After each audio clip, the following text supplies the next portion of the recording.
Okay so let's start. See, मैं हर class में तुम लोगों को एक बार रिवीजन कराता हूँ। अगर आप घर पे एक बार रिवीजन करके आओ ना और यहाँ पर उसी के साथ मेरे साथ रिवीजन कर लो तो तुम्हारा पूरा चैप्टर प्रिपेयर हो जाए। बट आपसे ये हो नहीं पाएगा, है ना? तो प्लीज अपने अंदर से वो जो गधों और घोड़ों वाली टेंडेंसी उसको हटाओ, है ना, कि तुम्हें कोई पीछे से डंडा मारे और तुम पढ़ाई करो यार। I really don't believe in this concept कि तुम लोगों को डेली डंडे से मारना पड़े और उसके बाद तब तुम पढ़ाई करो, क्योंकि ये कब तक चलेगा? क्लास 11th है। क्लास 11th में चलो मैं तुम्हारे साथ ऐसा कर लूंगा, 12th में कर लूंगा, लेकिन 12th के बाद तुमसे कोई पूछने भी नहीं आएगा तुम पढ़ रहे हो नहीं पढ़ रहे हो, तुम्हारी बैक लग रही, तुम फेल हो रहे हो, तुम्हारा करियर बर्बाद हो रहा है, किसी से कोई मतलब नहीं है। इवन घर वाले भी नहीं पूछते हैं, क्योंकि आजकल घर वाले भी मॉडर्न हो गए कि अरे बच्चा तो बड़ा हो गया, अब अपना डिसीजन खुद ले सकता है। लेकिन तुमने डिसीजन लेना सीखा ही नहीं। यही कंडीशन अभी से है तो ऐसे ही डिसीजन लोगे तुम लास्ट में भी। ठीक है यार, कल हो जाएगा, परसों हो जाएगा। तो यार ऐसे लास्ट में बहुत पछताने वाले हो। मतलब जब तुम्हारी एज 22+ होगी, जिस टाइम तुम अपना ग्रेजुएशन कंप्लीट कर चुके होगे, फिर तुम कहीं पैसे देके ट्रेनिंग ले रहे होगे कि यार चलो हमें ये वाली स्किल सिखा दो। उसके लिए भी पैसे दोगे जो स्किल तुम्हें अभी खुद से सीखना चाहिए, पढ़ने की हैबिट। 3 घंटे लगातार आप लोग बैठ के क्लास नहीं कर पाते हो। 3 घंटे में ही हालत खराब हो जाती है। और सोचो हर एक एग्जाम मिनिमम 3 आवर्स का होता है, जो भी बड़े एग्जाम से कोई भी बड़ा एग्जाम हो, मिनिमम 3 घंटे बैठने की हैबिट आपके पास होनी चाहिए। बट जब तक तुम वो हैबिट ही नहीं डेवलप करोगे तो कहाँ से हो पाएगा? ठीक है, मैं मानता हूँ अभी पेंडेमिक चल रहा है, स्कूल का इतना प्रेशर नहीं है, पास हो जाओगे यार। देखो 11th में तुम्हें वैसे भी स्कूल में कोई नहीं रोकेगा, लगभग लगभग सभी बच्चे पास हो जाएंगे। ठीक है, तो इसके लिए तुम्हें टेंशन है नहीं। लेकिन जो प्रॉब्लम अभी तुम लोग फेस, मतलब जो प्रॉब्लम क्रिएट कर रहे हो ना, वो आगे चल के क्लास 12th में फिर से बहुत ज्यादा फेस करना पड़ेगा। क्लास 12th में मुझे मतलब बिल्कुल बेसिक से लेकर चलना होगा, और फिर भी मैं तुम्हें उस लेवल तक ले नहीं जा पाऊंगा। न्यूमेरिकल अगर दूंगा मैं क्लास में तो न्यूमेरिकल तुम्हें हवा नहीं लगेगा। अभी मैं देख रहा हूँ ना, लास्ट ईयर 1 साल से ऑनलाइन क्लासेस बच्चों ने करी है, इवन ऑफलाइन भी कराया, रिवीजन भी कराया, but still they have the same situation. उनकी ग्रोथ नहीं हो रही है, दे आर स्टैग्नेंट, बिल्कुल उसी लेवल पे है जिसमें 10th में थे वो। तो मैं क्या कर सकता हूँ? मतलब क्लास 12th में फिर वो कैसे अच्छा कर सकते हैं? वही चीज तुम्हारे साथ आ रही है। But still you are coming in physical classes. जो लोग ऑनलाइन कर रहे हैं ठीक है, सेफ्टी पर्पज जो भी कह लो, लेकिन अगर तुम ऑफलाइन क्लास में आ रहे हो तो उसका बेनिफिट लो। ये हो कि यार तुम्हें पढ़ने की हैबिट पड़ जाए, 3 घंटे 4 घंटे 5 घंटे कम से कम घर पे देना सीखो। जिस दिन तुम्हें 12 घंटे बैठ के पढ़ना पड़ जाएगा या 12 घंटे बैठ के काम करना पड़ेगा, सोचो उस दिन क्या होगा तुम्हारा। तुम काम भी नहीं कर पाओगे यार। कोई भी बच्चा बीटेक करने के बाद उसको कम से कम मिनिमम मैं बता रहा हूँ हर दिन 10 घंटे तो काम करना ही करना है, और वो भी एक जगह बैठ के करना है। हाँ, अगर सिविल इंजीनियरिंग हुआ तो मजदूरी भी करनी पड़ सकती है, इसमें कोई दो राय नहीं है। हाँ, मतलब सीधे साइट पे ही रहोगे और 12 घंटे खड़े ही खड़े रहोगे। तो जो तुम्हारी हैबिट ये अभी से नहीं डेवलप हुई है, और ये जो एज है इसी एज में डेवलप होती है ये चीजें। क्लास 11th और 12th में ही ये चीजें डेवलप होती हैं। एग्जाम अभी दूर है तुम्हारा, 12th का है, मतलब 1 साल बाद एग्जाम आपके होने वाले हैं, लेकिन 1 साल में ऐसा कुछ नहीं हो जाएगा, जादू हो जाएगा तुम्हें सब कुछ आने लगेगा। क्योंकि वो तो आदत की बात है ना। हम लोग के टाइम पे 6 6 बुक्स होती थी मैथ्स की, 6 अलग अलग बुक्स। और लिटरली ये जो गलती तुम कर रहे हो वो गलती कहीं ना कहीं सबसे होती है स्टार्टिंग में। कोई बताने वाला नहीं होता, कोई टोकने वाला नहीं होता कि यार ऐसा नहीं, ऐसा कर लो, पढ़ लो। फिर भी लेकिन थोड़ा थोड़ा पढ़ा था, वो लास्ट में जाके 5 से 6 महीने में 6 के 6 बुक, रात के 4 घंटे 5 घंटे 6 घंटे लगातार जग के वो कंप्लीट किया। लेकिन वो टाइम है नहीं तुम्हारे पास। तुम 12th में आओगे, इतने सारे अलग अलग प्रेशर्स आ जाएंगे, प्रोजेक्ट बनाओ, प्रैक्टिकल करना ही करना कंपलसरी है। पता चला कुछ और नई सिचुएशन आ गई, क्या पता है 12th का। और अभी तो तुम बोर्ड की पढ़ाई कर रहे हो यार, बोर्ड से ऊपर थोड़ा उठ के देखो। अभी मैं 2 4 सवाल थोड़ा हाई लेवल का देने लगता हूँ तो पता चलता है कि बच्चा कहता है सर आप बहुत हाई लेवल का पढ़ा रहे हैं, मैं कल से क्लास नहीं आऊंगा। इसका भी तो डर होता है मुझे। अभी 12th में बता रहा हूँ, 2 बच्चे कह रहे हैं सर वो आप हाई लेवल पढ़ा रहे हैं। मैंने कहा क्या हाई लेवल, इतना सिंपल पढ़ा रहा हूँ। हाई लेवल अभी वो एनसीईआरटी, उनको आईएससी के बच्चे थे, तो अभी एनसीईआरटी सॉल्व करने के लिए तो उन्हें लगा यही हाई लेवल है। मैं केवल एनसीईआरटी लेवल का पढ़ाऊं तब भी तुम्हें हाई लेवल लगेगा। लेकिन एनसीईआरटी को भी सिंप्लीफाइड वर्जन में पढ़ाया जाता है। तुम उठा के देख लो कोई भी एनसीईआरटी की बुक, तुम्हें समझ आ जाए फिजिक्स, नहीं आ सकती है। तो यार पढ़ने की आदत डालो, इस तरीके से नहीं होगा। हम लोग को कोर्स भी कंप्लीट करना है, रिवीजन भी कराना है, हर एक चीज कराना है उसके साथ साथ।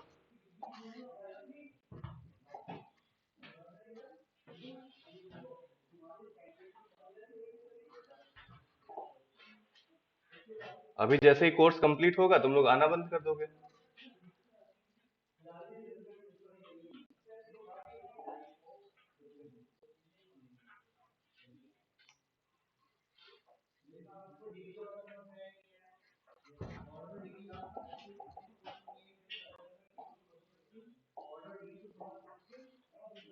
सी हम लोगों ने ये सारे प्रोसेस पढ़ लिए बेटा, आइसोथर्मल, एडियाबेटिक, आइसोबेरिक, आइसोकोरिक और साइक्लिक। ठीक है, लास्ट क्लास में मैंने साइक्लिक प्रोसेस के बारे में बेसिकली बात स्टार्ट करी थी एक क्वेश्चन के थ्रू। यार एक क्वेश्चन था जिसमें हमने साइक्लिक प्रोसेस में वर्क डन निकालना सिखाया था, net change in internal energy सिखाई थी, और हीट गिवन और heat taken from the system मैंने ये बताया था। ठीक है, अगर उस क्वेश्चन को आप देखोगे तो दैट वाज द क्वेश्चन,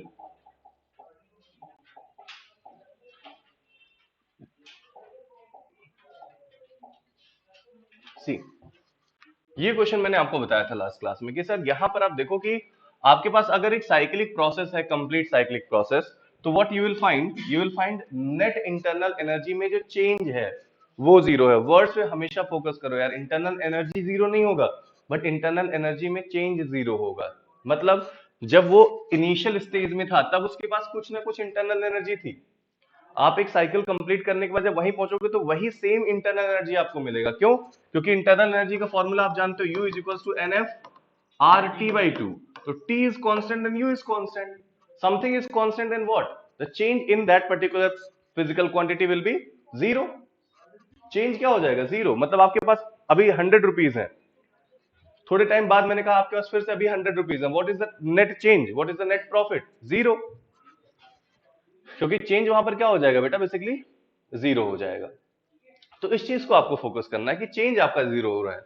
तो मैंने यहां पर कुछ आउटकम्स बताया था कि net change in internal energy cyclic process में क्या होगा?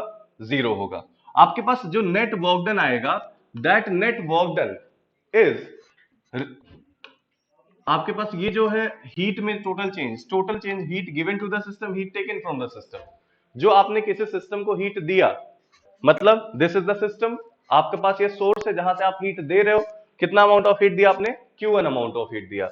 ये जो अमाउंट ऑफ हीट दिया आपने सिस्टम को, वो पूरा का पूरा हीट वर्क डन में कन्वर्ट नहीं होगा, that will not be utilized to do some work. Some amount of heat will transfer to the sink. Sink मतलब जो लोअर टेम्परेचर पर कोई ऑब्जेक्ट है। ठीक है, तो वर्क डन क्या होगा? It is the net value of जो यहां से आपने हीट दिया और जितना वेस्ट हो गया उसके अलावा जो आपको मिल रहा है, दोनों का डिफरेंस जो मिल रहा है, दैट इज वर्क डन। ये आपको मैंने बताया था, and this was the what, first second law of thermodynamics, first statement, कि the total heat can never be converted into work done. ठीक है, इसके हिसाब से आपको यहां पर समझ में आएगा कि यार W work done by the system, यहां पर आपको पता है कि sir efficiency 100% efficiency is not possible. यहां पर मैंने स्टेटमेंट लिखा हुआ है, सर किसी भी हीट इंजन की एफिशिएंसी 100% नहीं हो सकती है। क्यों नहीं हो सकती? क्योंकि यहां पर कुछ अमाउंट ऑफ हीट सिंक को ट्रांसफर हो जाएगा। ठीक है, फिर ये बात कर ली थी किसके बारे में? हीट इंजन के बारे में। मैंने कहा एफिशिएंसी कहां से कहां तक लाई करेगी? फ्रॉम 0 to 1, अगर इंडेक्स में दिया है, वैल्यूज में दिया है। If it is given in percentage, that will be written from 0 to 100%। Okay, ये बात हम लोगों ने लास्ट क्लास में करी थी। फिर उसके बाद ये एफिशिएंसी का फॉर्मूला आपको याद रखना चाहिए था, यहां पर कार नॉट, कार और नॉट दोनों को जोड़ दो, CAR वाला। ठीक है, देन मैंने बताया था कि अगर आपके पास ये जो हीट इंजन है, heat engine is what, it is a device और cyclic device basically you can say, जो कि किस पर काम करता है बेटा? साइक्लिक प्रोसेस पे। साइक्लिक प्रोसेस, क्यों साइक्लिक प्रोसेस पे काम कर रहा है? आपको मैंने लास्ट एग्जांपल के थ्रू बता दिया था कि ये सिस्टम है, तो एक बार क्या होगा? एक्सपेंशन होगा, और फिर क्या होगा? कॉम्प्रेशन होगा, फिर एक्सपेंशन, फिर कॉम्प्रेशन, फिर एक्सपेंशन, फिर कॉम्प्रेशन। This will continue. ठीक है, तो उसके बिहाफ पर ये बेसिकली काम कर रहा था, कॉम्प्रेशन एक्सपेंशन मैंने बताया। ठीक है, कॉम्प्रेशन एक्सपेंशन के बाद आपको ये बात करी गई थी क्या कि sir second law of thermodynamics, पहली चीज तो ये हो गई थी। दूसरा इसका ऑपोजिट जो मैंने बताया कि सर अगर कोई एक प्रोसेस है तो उसका reverse process is not possible automatically, that is not spontaneously, है ना? तो अगर कोई चीज स्पॉन्टेनियसली नहीं हो रही है तो उसके लिए क्या करना पड़ेगा? एक्सटर्नल वर्क डन करना पड़ेगा। मतलब आपने एक प्रोसेस देखा जो कि फॉरवर्ड प्रोसेस था, that was heat engine. Just reverse process of heat engine is called heat pump और रेफ्रिजरेटर। ठीक है, heat pump is the general term जिसमें रेफ्रिजरेटर एक मशीन है। ओके, तो रेफ्रिजरेटर हीट पंप क्या है? इसका रिवर्स प्रोसेस है जो आपने हीट इंजन में करा था। मतलब आपको मैंने यहां पर बताया कि सर अगर आपको समझना है तो ये देखो, वर्क डन आप करोगे, ठीक, ये सोर्स बेसिकली यहां पर क्या हो जाएगा? आपका जो रूम है, ये रेफ्रिजरेटर की कहानी बताई थी, the outer temperature and inner temperature was initially same 27 degree Celsius, लेकिन अगर आपको यहां से हीट ट्रांसफर करना है कहां पर, हायर टेम्परेचर की तरफ, मतलब फ्रॉम सिंक टू सोर्स आपको अगर हीट भेजना है, from lower temperature to higher temperature अगर आपको हीट एक्सट्रैक्ट करना है, तो that will not be done automatically. तो क्या करना होगा बेटा, एक्सटर्नल वर्क डन करना होगा। तो when you will done work externally, so that work done will extract heat from the sink Q2, और यहां पर क्या चला जाएगा Q1।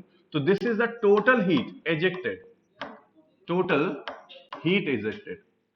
टोटल हीट बाहर कितना गया, मतलब इस सिस्टम से या रेफ्रिजरेटर से बाहर हीट कितना भेजा, यानी कि सराउंडिंग को, दैट इज Q1। ठीक है, कितना हीट इससे निकाला गया, that is Q2। Extracted, ejected, done. ये था क्या, बेसिकली हीट पंप की कहानी। तो हीट पंप और हीट इंजन दोनों चीजें आपको समझ में आ गई। दोनों क्या है, साइक्लिक प्रोसेस है, और इसमें क्या होगा, ऑपोजिट प्रोसेस होता है हीट पंप जो आपके पास है। ओके, नाउ मैं अभी हीट इंजन पे ही था। हीट इंजन का एक डिस्कशन करना था क्या, कि सर 100% इफिशियंसी पॉसिबल नहीं है, लेकिन कार्नोट ने एक साइकिल हाइपर, मतलब आप एक थियरी दी जिसमें एक साइकिल बनाया, कार्नोट साइकिल, और उन्होंने कहा कि अगर कोई सिस्टम इस तरीके से बनाया जाए, है ना, कोई इंजन इस तरीके से बनाया जाए, तो उसकी इफिशियंसी हम अचीव कर सकते हैं। कैसे, देखो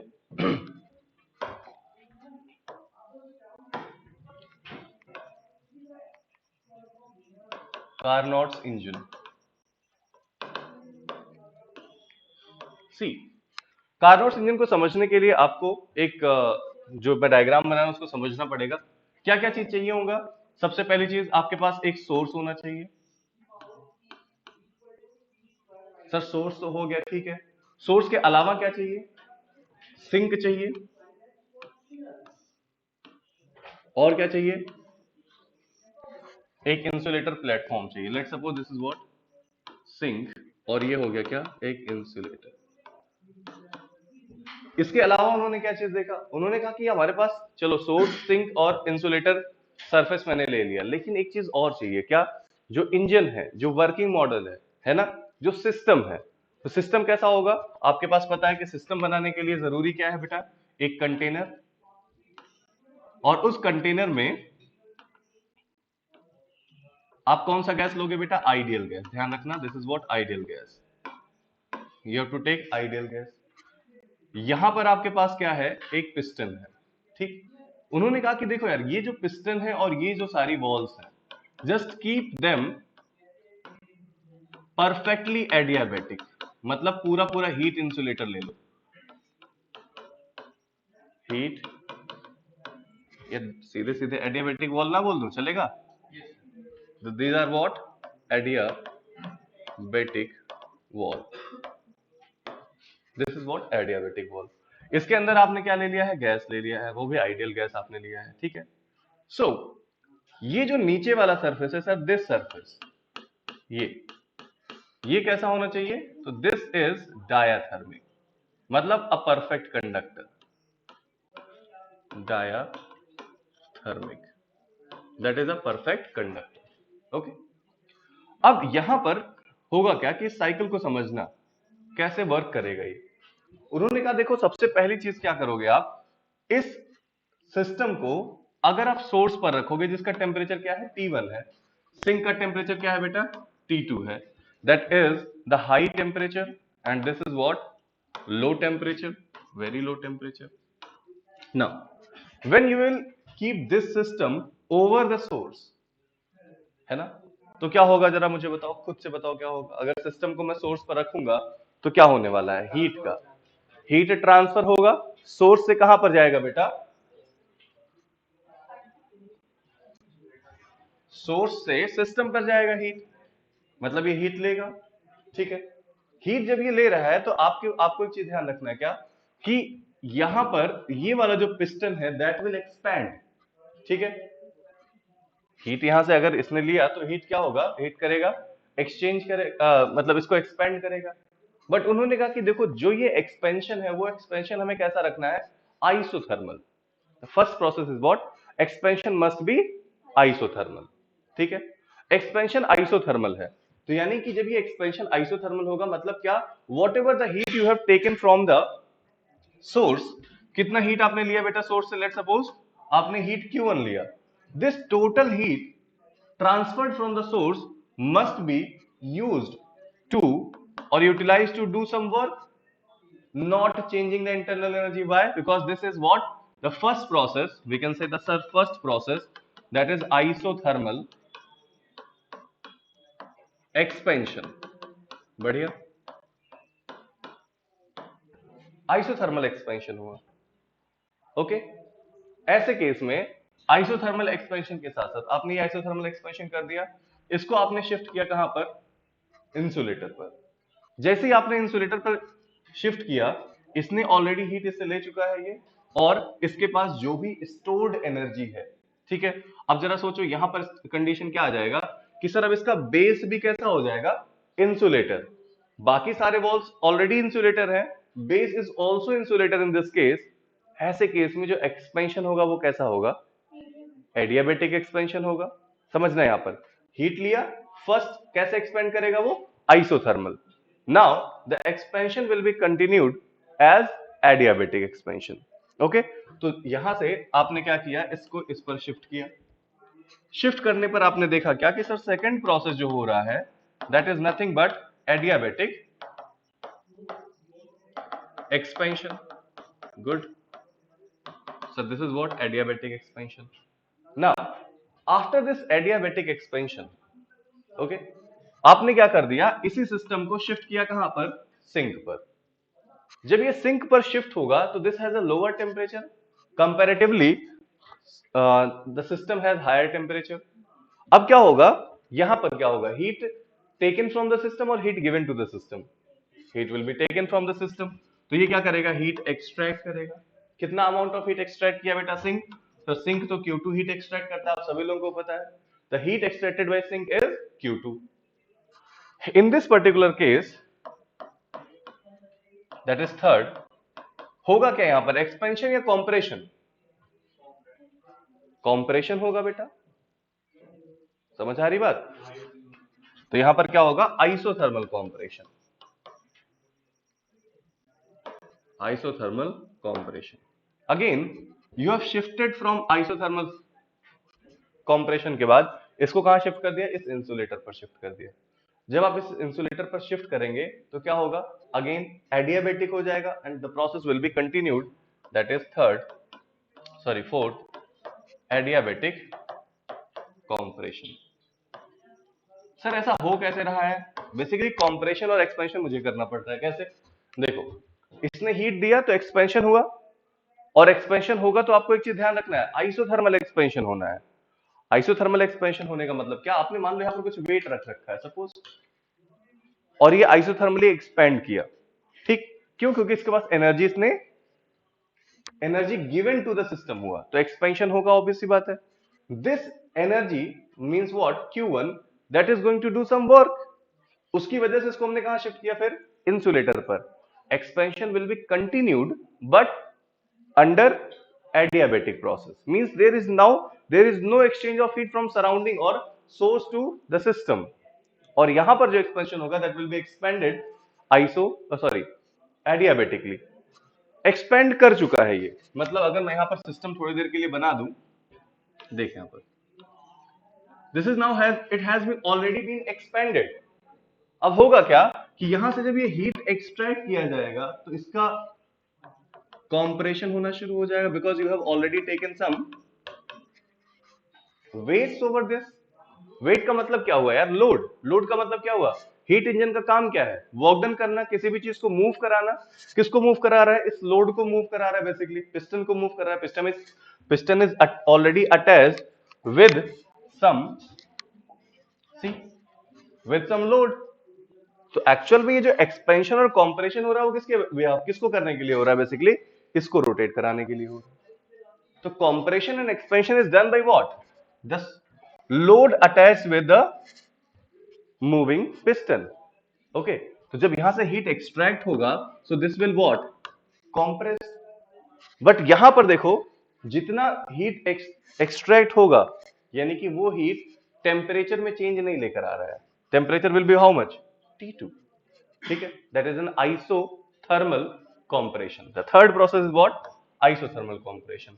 Now when you will shift this to the insulator, that will be what? Adiabatic compression. So this is one cycle. आपने हीट लिया, एक्सपेंशन यहां तक हुआ, एक्सपेंशन एक्सपेंशन, यहां गया कॉम्प्रेशन कॉम्प्रेशन, फिर वापस यहां लेकर आओगे तो क्या होगा? अगेन एक्सपेंशन, फिर एक्सपेंशन, देन कॉम्प्रेशन, फिर expansion, expansion compression compression. So basically 4 step process is there. ये चारों स्टेप क्या होंगे? कंटिन्यूसली चलेंगे in a cyclic mode. And when there is a cycle, है ना, तो पहली चीज ये कैसे डिवाइस होगी? साइक्लिक. साइक्लिक डिवाइस होने का मतलब क्या हो गया? हीट इंजन की बात कर रहा है, और हीट इंजन कौन सा? जो बेसिकली दो प्रोसेसेस आइसोथर्मल और एडियाबेटिक को एक साथ इंक्लूड कर रहा हो. सर इसका ग्राफ जरा समझते हैं तो ज्यादा समझ में आएगा. ग्राफ कैसे समझना, देखो जरा यहां पर. This is V and this is P. The initial stage if we take, sir इसको मैं क्या मान लूं? इसको मैं A मान लूं, द इनिशियल स्टेज, इसको B मान लूं, इसको C मान लूं, इसको D मान लूं. तो A पॉइंट पर what is the temperature? T1. It may have some volume V1. ठीक है, और इसका प्रेशर क्या हो जाएगा बेटा? P1. So you have taken the initial stage, let's suppose this is A. At this point, it has pressure P1, volume V1 and temperature T1 which is very high. Okay? और ऐसे case में हो क्या रहा है?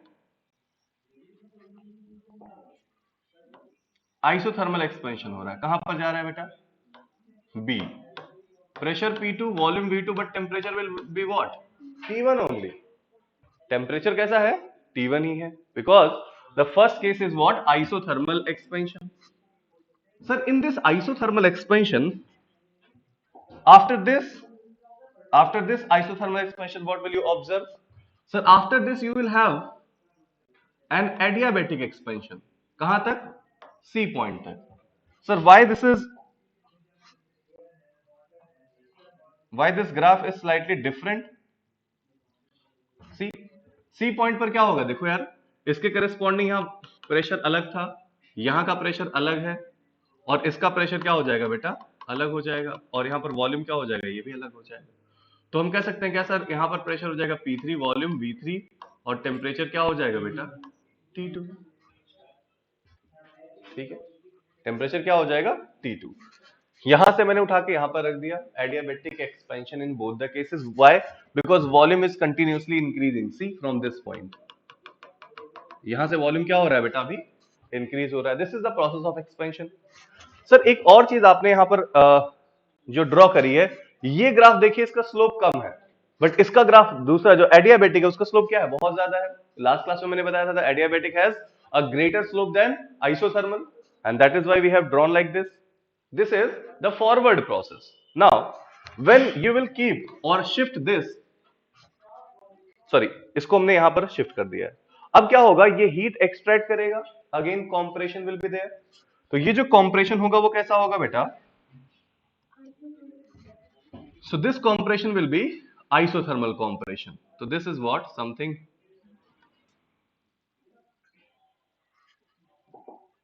This is what? Isothermal compression. And in this isothermal compression, what will you observe? Sir यहां से temperature T2 है, तो इसका भी टेम्परेचर क्या होना चाहिए? T2. बट क्या आपके पास प्रेशर और वॉल्यूम सेम रहेगा? नो, बिकॉज यहां के करस्पॉन्डिंग प्रेशर और वॉल्यूम डिफरेंट हो सकता है. See, pressure and volume will be different. तो सर इस पॉइंट C के बारे में अगर बात करें तो प्रेशर हो जाएगा P3, सॉरी P4, वॉल्यूम हो जाएगा V4, but temperature will be T2 only. Now again concept को आगे बढ़ाएंगे तो क्या होगा यार? देखो यहां पे, that is from C to D, what will you observe? This is an adiabatic compression. ठीक है, तो बेसिकली मैं कह सकता हूं क्या? From A to B you can say sir isothermal expansion. Isothermal expansion, this is the first process. From B to C, adiabatic expansion. Then C to D, isothermal compression, and from D to A again, that is adiabatic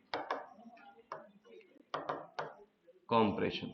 ठीक है, so this is what a cyclic process. In this cyclic process Carnot ने क्या बोला कि अगर इस cycle के through आप चलिए तो आपके पास इफिशियंसी जो आएगी उसको हम 100% ला सकते हैं। तो सर आपने तो अभी कॉन्सेप्ट बताया कि क्या कॉन्सेप्ट चल रहा है। Let's calculate the efficiency. What is the formula of efficiency that you will observe here. Yes बेटा।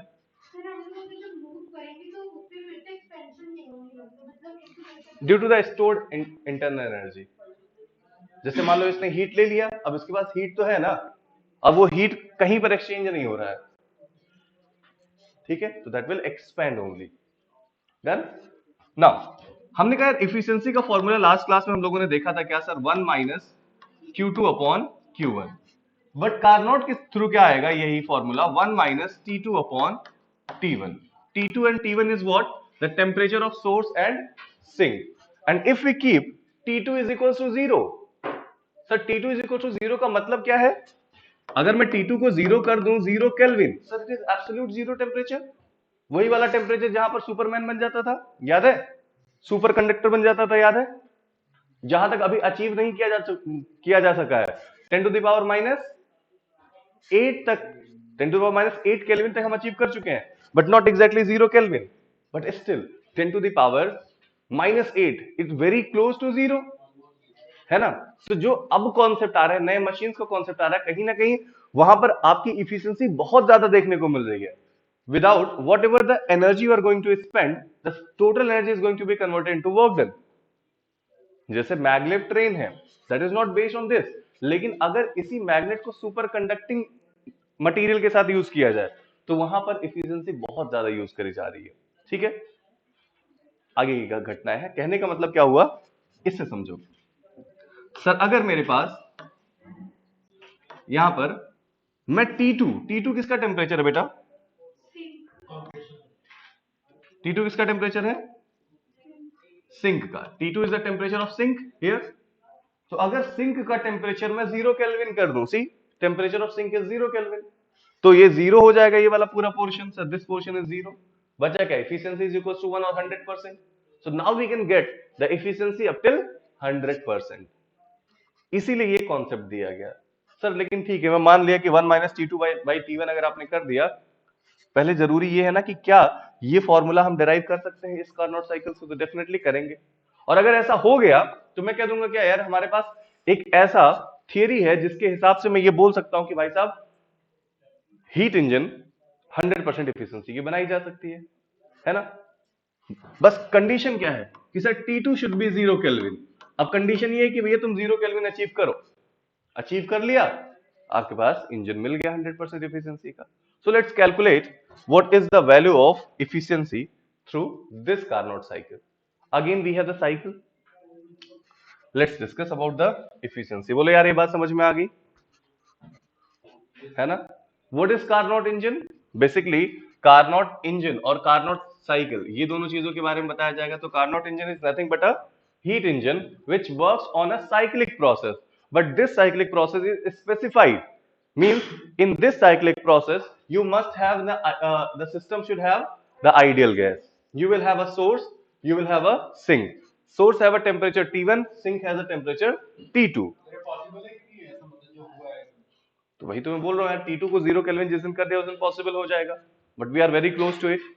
दूसरी बात, ये किस पर बेस्ड है बेटा, साइक्लिक प्रोसेस पर। और इस साइक्लिक प्रोसेस में there is the alternate isothermal adiabatic processes, isothermal expansion, adiabatic expansion, isothermal compression, adiabatic compression. This cycle will continue and you will achieve और you will find the Carnot engine. Now you might have a question कि sir ये engine को यहां shift करना इतना आसान होगा क्या, ऐसा भी दिमाग में आ सकता है आपके साथ कि सर यहां से यहां शिफ्ट करेंगे टाइम वेस्ट नहीं हो जाएगा, टाइम लैप्स हो जाएगा। तो बेटा देखो मैं इसकी बात नहीं कर रहा हूं, this is a simple diagram, है ना। ये इंजन नहीं है, ये केवल और केवल हम लोग को एक समझने के लिए डायग्राम बनाया गया है, ठीक है। वो प्रोसेस कैसे मैकेनिकली हमें सेट करना है, that is a different point. Clear, हम लोग कॉन्सेप्ट समझ रहे हैं। तो ये बात आपको यहां पर समझ में आ गई। सर ये हीट इंजन क्या है, बेसिकली कार्नोट इंजन क्या है। कार्नोट इंजन को अगर आपसे 1 नंबर में पूछा जाए या 2 नंबर में पूछा जाए, आप सिंपल उसकी डेफिनेशन लिखोगे, साइकिल बनाओगे और ये इंजन बना दोगे, you will have 2 marks. But अगर आपसे 5 मार्क्स में पूछा जा रहा है, ठीक है, 5 मार्क्स, तो आपसे पक्की बात है एफिशिएंसी पूछा जाएगा।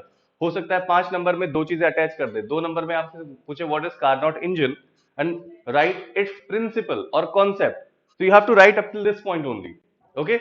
जबकि ये भी इंक्लूड करना पड़ेगा sir, according to the Carnot cycle we will, बिल्कुल यार, we will achieve the efficiency 1 minus T2 by T1, and if we can achieve the temperature of sink up till 0 Kelvin, then we may have the efficiency 100%.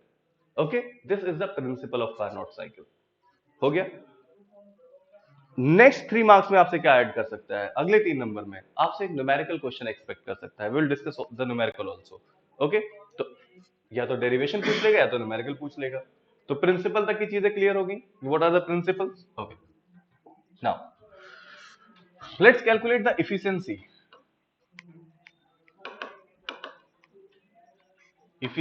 of Carnot engine.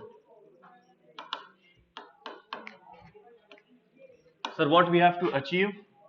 Sir, efficiency eta is equals to 1 minus Q2 by Q1 is equals to 1 minus T2 by.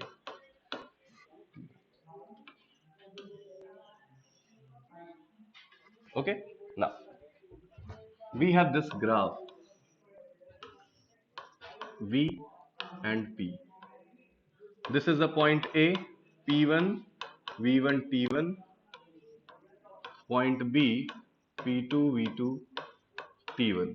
Point C, P3, V3, T2. Point D, P4, V4, T2.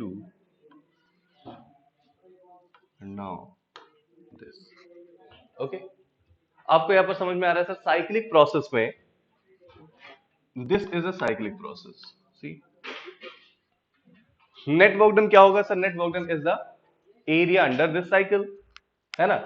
लेकिन हमें देखो हर process की बात करनी है, हर एक process में, क्योंकि हीट कहां पर लिया गया कहां पर दिया गया उसकी बात। जरा मुझे बताओगे कि सर Q1 हीट कहां लिया गया था, किस प्रोसेस में लिया गया, आइसोथर्मल या एडियाबैटिक में? आइसोथर्मल में क्या लिया गया, हीट लिया गया, मतलब heat given to the system, कहां से दिया, सोर्स से दिया, heat given to the system, कहां पर बेटा, यहां पर कितना हीट दिया तूने, Q1। In this process from B to C, sir, it is an adiabatic process. So in the case of adiabatic process, is there any heat given to the system? No. Adiabatic का मतलब no exchange of heat, means heat is constant here, so there is no heat.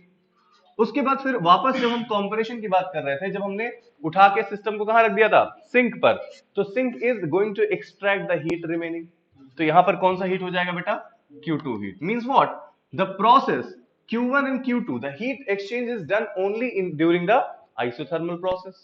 Okay, मतलब Q1 is what, heat given to the system, Q2 is what, heat extracted from the system during compression और isothermal compression। Q1 Q2 के बारे में पता है, देखो यहां पर एक चीज और मैं बना दूं, this is source, this is system, this is sink।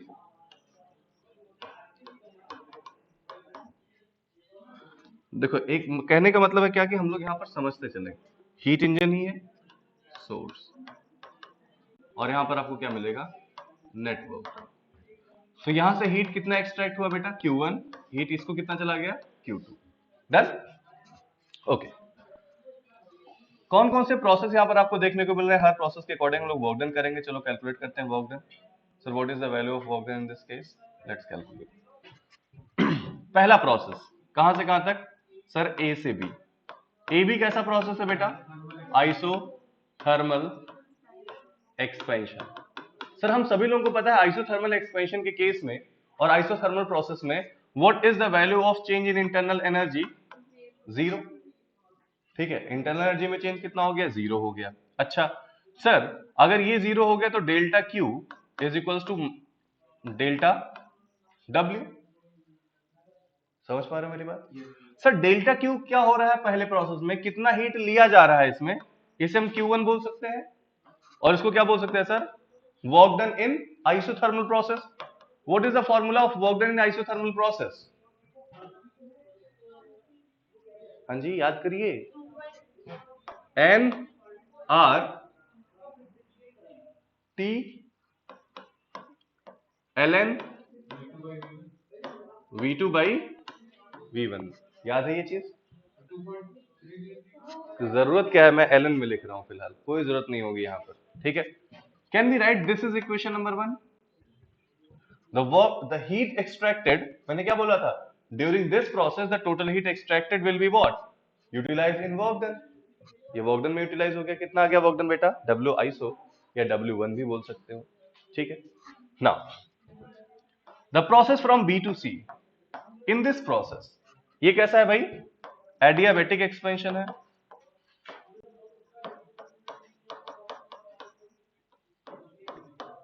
In this adiabatic expansion क्या जीरो होगा, delta Q must be equal to zero, है ना। और तो मैं कह सकता हूं कि डेल्टा यू है, इसको U1 बोल दें, इसको U2 बोल दें, change in internal energy that is what, minus of change in या work done. What is the work done in this process, work done कितना होता है, NR upon 1 minus gamma T2 minus T1, सीधे सीधे लिख दें ऐसे। This is equation number 2। Similarly अगला प्रोसेस क्या है भाई, फ्रॉम C टू D, ये क्या है, isothermal compression। Sir in this process again delta U will become zero, delta U zero हो गया तो भाई आपने Q2 जो हीट दिया था that is equal to what, work done in isothermal process 2। Second isothermal process में वर्क डन कितना हो गया, what is the formula again, nRT ln, again V2 क्या हो जाएगा यहां पर, V4 बाई V3। यहां से V3 से कहां पहुंचे, V4 पर पहुंचे, बोलो यार। This is equation number what 3। Again from D to A पर जब जाएंगे that is what, isothermal sorry adiabatic compression, adiabatic compression. So ऐसे केस में अगेन डेल्टा क्यू की वैल्यू हो जाएगी जीरो और work done that is minus of, इसको वर्क डन 1 मान लो, इसको वर्क डन 2 मान लो, इसको वर्क डन 3 मान लो और इसको वर्क डन 4 मान लो, क्योंकि चारों प्रोसेस में वर्क डन हो रहा है, घबराने की जरूरत नहीं है। कितना आ जाएगा वर्क डन यार इस केस में, NR again 1 minus gamma T1 minus T2। देखो this is equation number 4, done. अब मैं तुमसे बस पूछना चाहता हूं क्या चीजें, मुझे इफिशियंसी निकालनी है। सर इफिशियंसी निकालते टाइम, इफिशियंसी क्या चाहिए भाई, output work done upon input यानी कि Q1, या फिर W can be written as what, यहां से देखो W is equal to, W का मतलब क्या, W net that is Q1 minus Q2। तो मैं यहां लिख सकता हूं Q1 minus Q2 upon Q1, अलग अलग किया जा सकता है। तो मुझे ये बताओ Q2 और Q1 है क्या क्या, देखो eta can be written as 1 minus Q2 by Q1, equation number this, ठीक। Sir what is the value of Q1, आपसे कभी कोई पूछे what is the net change in internal energy in this case, अगर आपको कभी निकालना हो तो change in internal energy this और change in internal energy this, दोनों को अगर जोड़ लिया जाए तो जीरो आ जाएगा बेटा। देखो NR 1 minus gamma T2 minus T1, यहाँ पर T1 माइनस T2 दोनों को जोड़ोगे तो क्या हो जाएगा, zero. Net change in internal energy in this case also zero, सीधी सी बात। नेट वर्क डन आपसे अगर कभी पूछा जाए कभी भी, तो how will you calculate the net work done, sir first work done, second work done, third work done, कहां गया ये, और ये क्या हो जाएगा, फोर्थ वर्क डन। आपसे कभी नेट वर्क डन पूछा जाए, हम निकाल भी लेते हैं अगर चाहो तो, देखो निकाल ही लेते हैं नेट वर्क डन, दिख रहा है ना यार ये, क्या क्या चीजें निकाल लेते हैं हम लोग, नेट वर्क डन निकाल लेते हैं। Sir net work done that is W1 plus W2 plus W3 plus W4। कभी भी पूछा जा सकता है कार्नोट इंजन में कि what is the value of net work done, then you can calculate the net work done by using this process, ठीक है।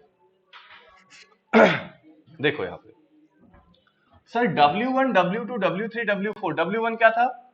आइसोथर्मल में जो काम किया गया था, आइसोथर्मल एक्सपेंशन में जो काम किया गया। W2 क्या है? एडियाबेटिक एक्सपेंशन में जो काम किया गया था। W3 क्या है? अगेन आइसोथर्मल कॉम्प्रेशन में जो काम किया गया था। और ये क्या है बेटा? एडियाबेटिक कॉम्प्रेशन में जो काम किया गया था।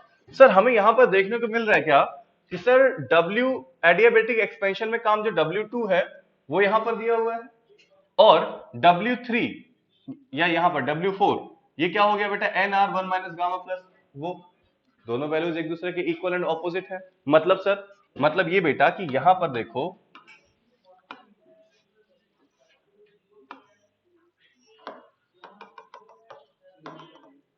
ये जो वर्क डन है सी एडियाबेटिक में क्या है? ये W2।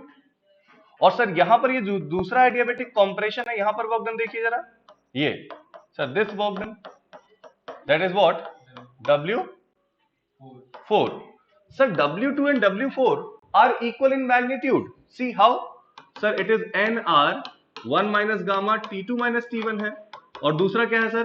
NR 1 minus gamma T1 minus T2 है। दोनों को अगर जोड़ दिया जाए तो नेट वैल्यू क्या आ जाएगी? 0।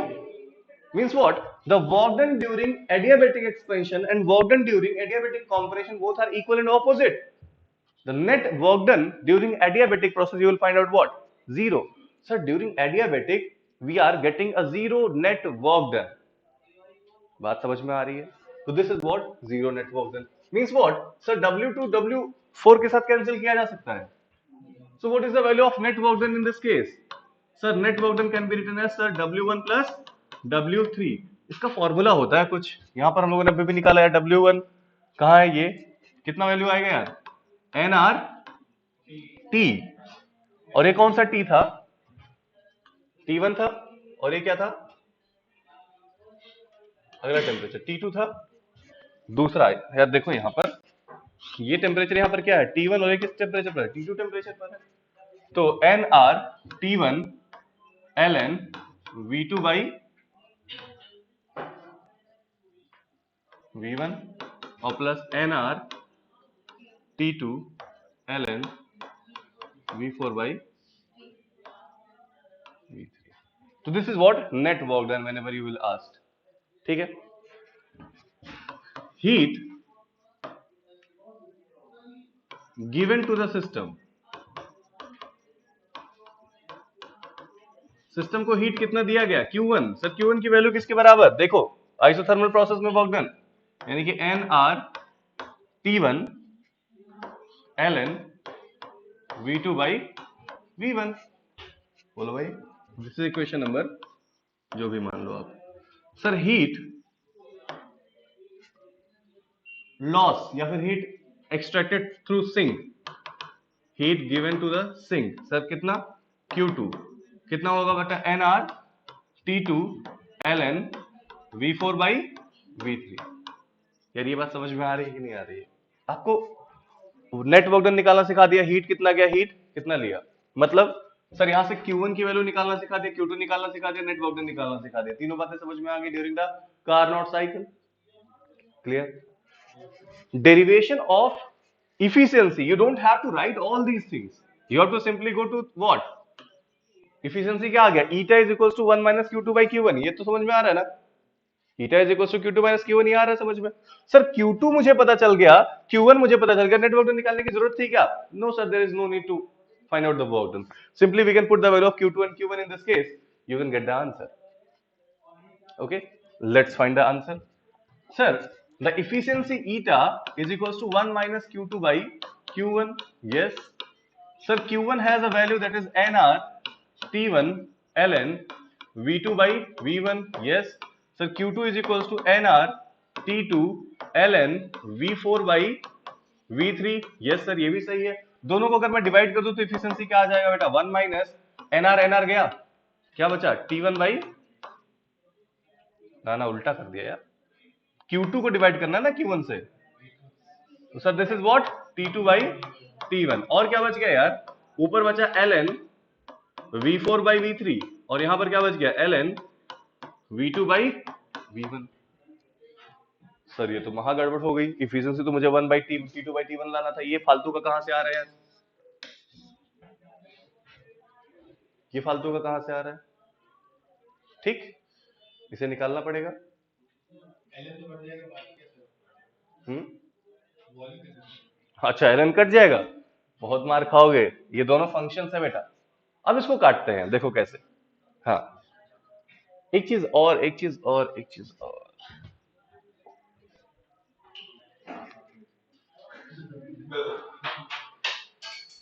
Sir W net is equal to W1 W3, and W1 W3 है क्या यार? Q1 plus Q2। ध्यान दे यहाँ पर, Q1 प्लस Q2 है ना? तो यहाँ पर ये प्लस में आएगा एफिशिएंसी अभी फिलहाल के लिए, लास्ट में नेगेटिव में आ ही जाएगा।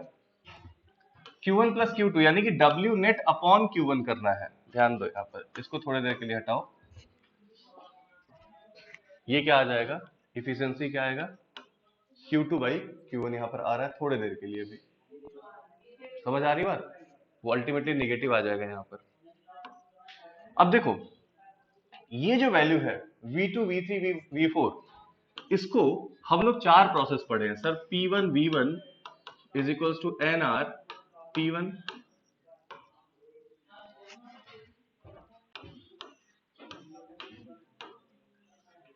सर A पर क्या था? P1 V1 T1 और P2 V2 T1। ठीक है, तो आइसोथर्मल प्रोसेस में क्या हो गया? P1 V1 NR T1 eight point A। ठीक, लेकिन एडियाबेटिक प्रोसेस के लिए क्या हो जाता है यार? यहाँ पर PV to the power gamma होता है ना? फॉर आइसोथर्मल आप क्या बोल सकते हो? A से B वाले प्रोसेस में P1 V1 और P2 V2 में क्या रिलेशन आ जाएगा? तो sir P1 V1 is equals to P2 V2 लिख सकते हैं।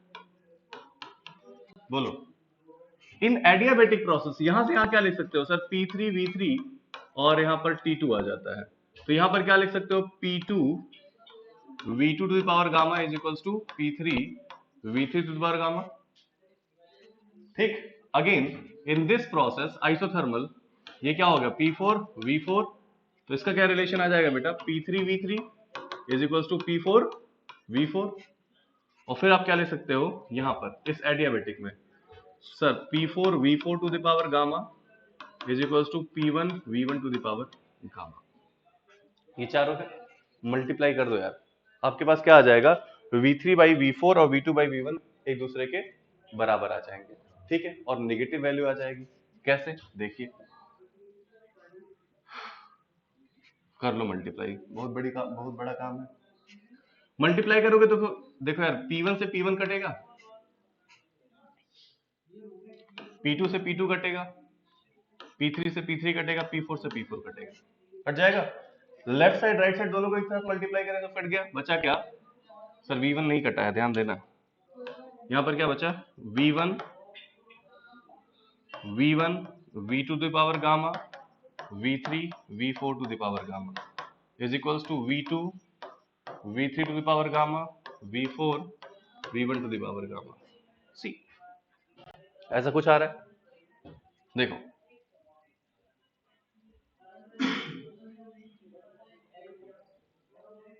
V1 V3 V4 V2 V2 V2 को इधर ट्रांसफर कर दो, V4 को इधर ट्रांसफर कर दो, इन दोनों को इधर ट्रांसफर कर दिया जाए।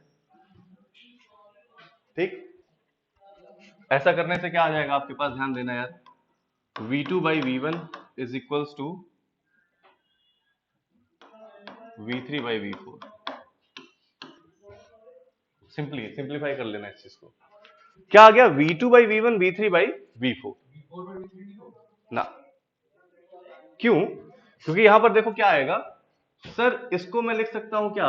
ये वाला sir V3 by V4 to the power what? -1 log something to the power -1 by what? Multiplied by this. तो 1 माइनस क्या हो जाएगा यहां पर? T2 by T1। और यहां पर क्या आ जाएगा बेटा? ln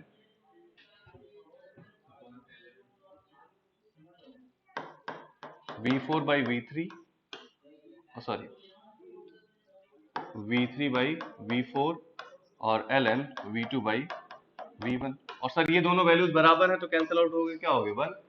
इफिशिएंसी आपकी क्या आ गई, eta is equal to 1 minus T2 by, that is it. ln ये पूरी वैल्यू देखो इसके बराबर है यहां से,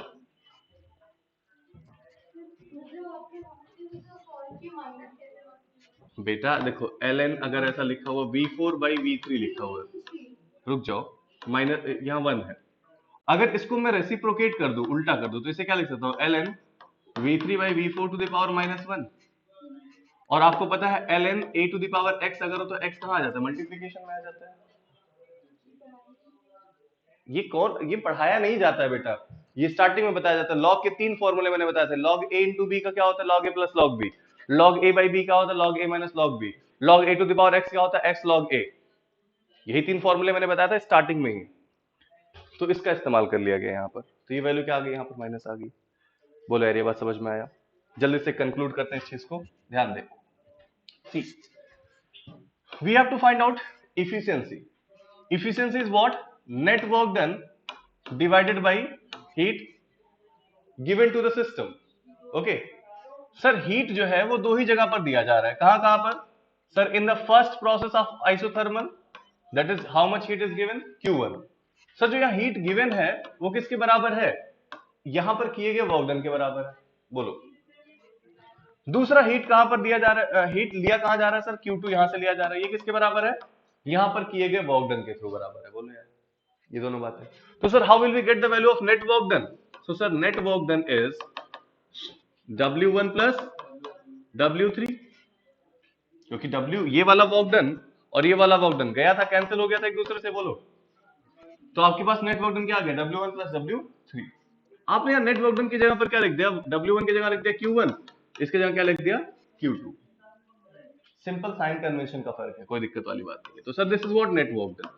sir heat given to the system कितना था सर, Q1। तो what must be the value of efficiency, sir net work done upon Q1 in this case.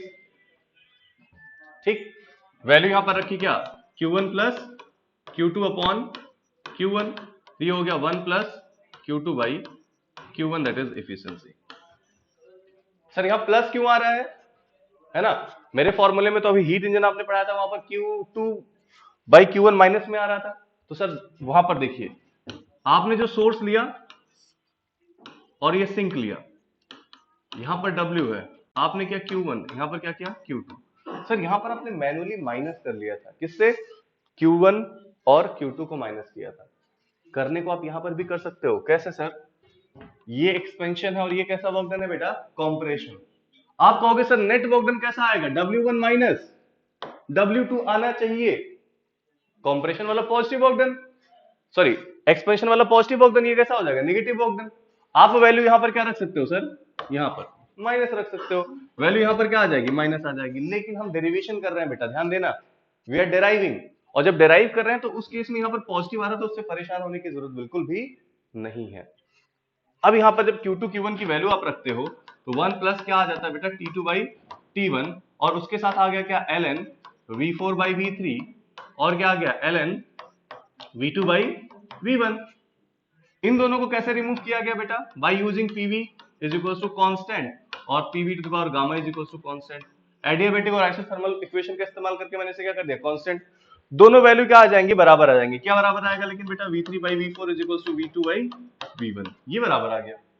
ये बराबर आया तो मैंने यहाँ पर -1 कर दिया, यहाँ मल्टीप्लीकेशन आ गया, तो ईटा की वैल्यू क्या आ गई बेटा, 1 minus T2 by T1। Simple, this is what, efficiency of Carnot engine. Okay, so we get the value efficiency of Carnot engine.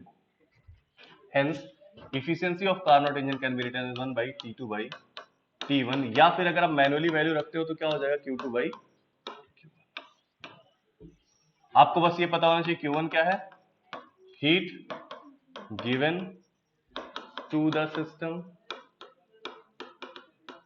और Q2 क्या है बेटा, हीट लॉस और टू द सिंक।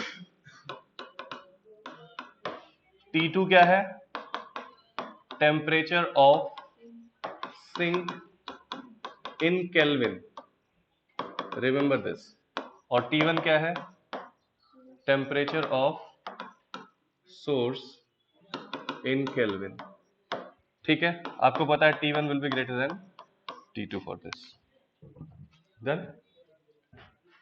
अगर सर मैं इन दोनों को देखूं, 1 से 1 कट कर दूं थोड़ी देर के लिए अगर, तो एक रिलेशन मुझे मिल रहा है। क्या सर?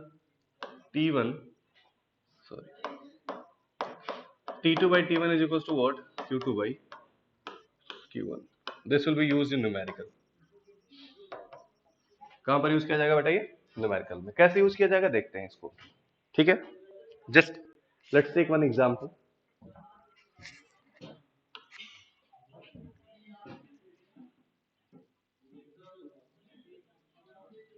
क्वेश्चन ये है, the temperature of source is 127 degree Celsius and sink is 27 degree Celsius.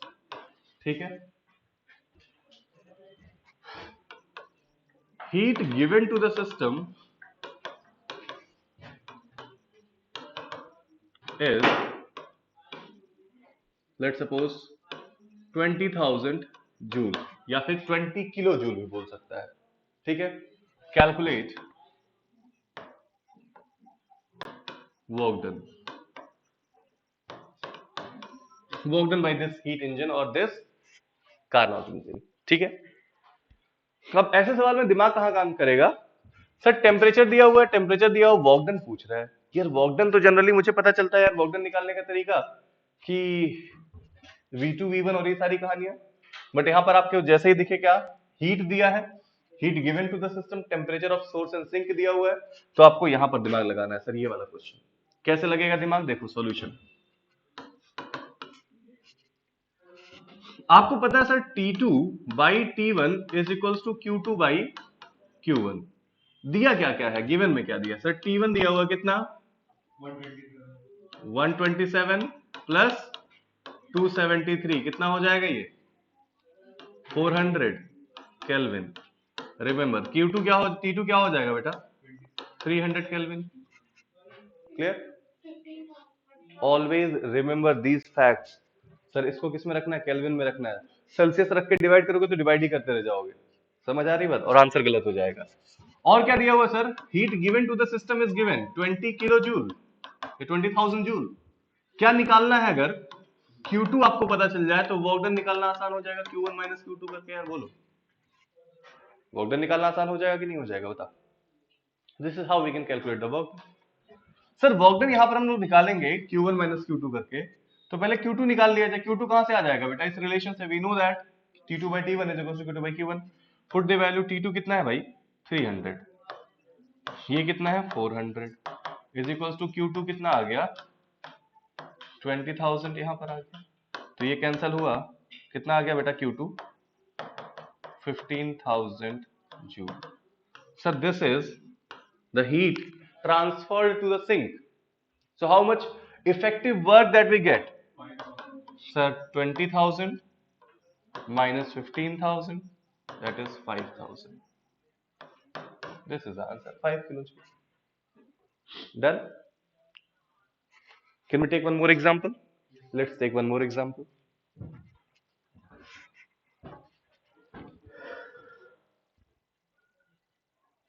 ठीक, हटा दो बेटा इसको। The question is, we have a Carnot engine having its efficiency 1 by 6। ठीक है, efficiency कितनी है बेटा? 1 by 6। If the temperature of sink is reduced by 100 degree Celsius, ठीक है, its efficiency, ये 1/3 ले लो, its efficiency increased to 1/3। ठीक है, efficiency कितनी हो जाती है? 1/3। then find the temperature of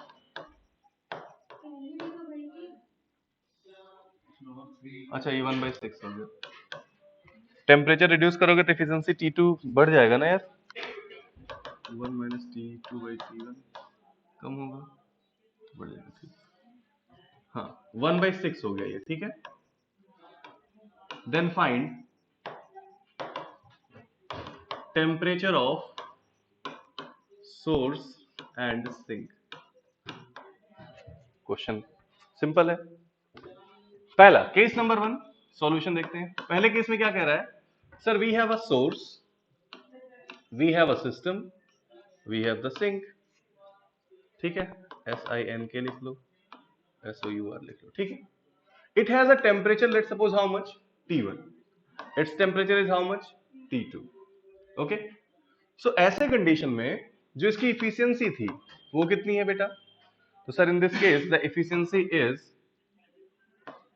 1 minus T2/T1 that is 1/3, T2/T1। Equation 1 बना दिया इसको, या थोड़ा और सिंप्लीफाई कर लो तो कह सकते हैं T2/T1 can be written as 2/3। Equation 1 इसको बना लो। Is this okay? दूसरा स्टेटमेंट क्या कह रहा है, सेकंड केस कह रहा है sir if the temperature of this sink is reduced by 100 degree Celsius, means what, sir if the temperature is reduced by 100 degree Celsius और रिड्यूस्ड बाय 100 केल्विन, बात तो एक ही हुई दोनों का। Means what, the temperature of sink is now T1 minus 100, बोले कितना आ गया, T1 माइनस 100। सर इसका क्या, सॉरी T2 माइनस 100। सोर्स का टेम्परेचर अभी भी कितना है, T1। ऐसे केस में इफिशियंसी जो है eta that is 1 minus T2/T1।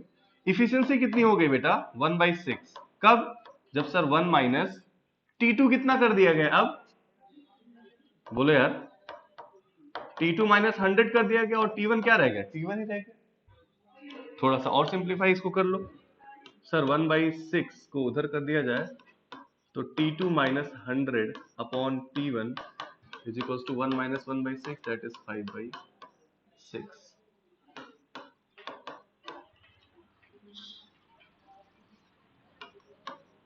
T2 minus 100 upon T1 is equal to, ये कितना हो जाएगा बेटा, 5/6। अब देखो आपके पास दो इक्वेशन है और दो वेरिएबल है, T1 T2 T1 T2। You can replace the value of T1 from this point, वहां पर T1 उठा के रख दिया जाए, T2 आ जाएगा।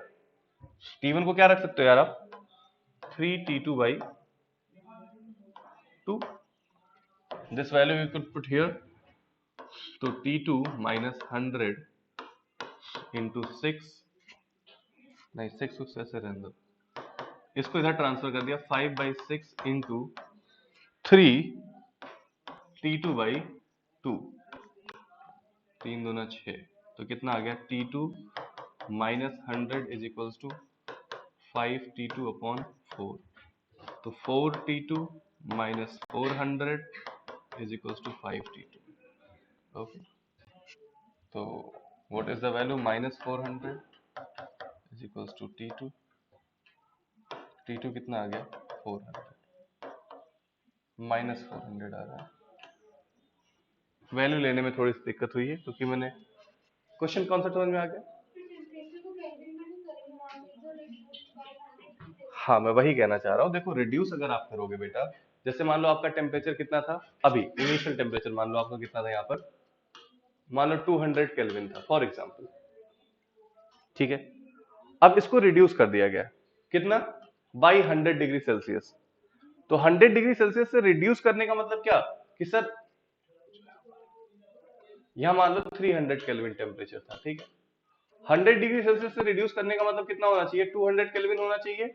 या फिर तुम ये कहना चाह रहे हो सर 27 डिग्री सेल्सियस था, अभी कितना कर दिया गया, अगर 100 से रिड्यूस कर दिया जाएगा तो minus 63 degree Celsius, 73 degree Celsius, sorry हाँ 73 हो जाएगा। यही तुम कहना चाह रही हो कि मान लो सर अगर कन्वर्जन कर दिया जाए तो बेटा देखो 300 केल्विन को 27 डिग्री सेल्सियस लिखा जा सकता है, अगर इसको 100 से रिड्यूस करोगे तो कितना आएगा, 73 डिग्री सेल्सियस आएगा। इसको अगर मैं 273 ऐड कर दूं इसमें तो क्या आ जाएगा, 200 केल्विन ही तो आएगा। तो 100 डिग्री सेल्सियस से रिड्यूस इसको करो या इसको करो, बात तो एक ही है। क्यों? क्योंकि 1 degree Celsius change is equal to 1 kelvin change, इसलिए।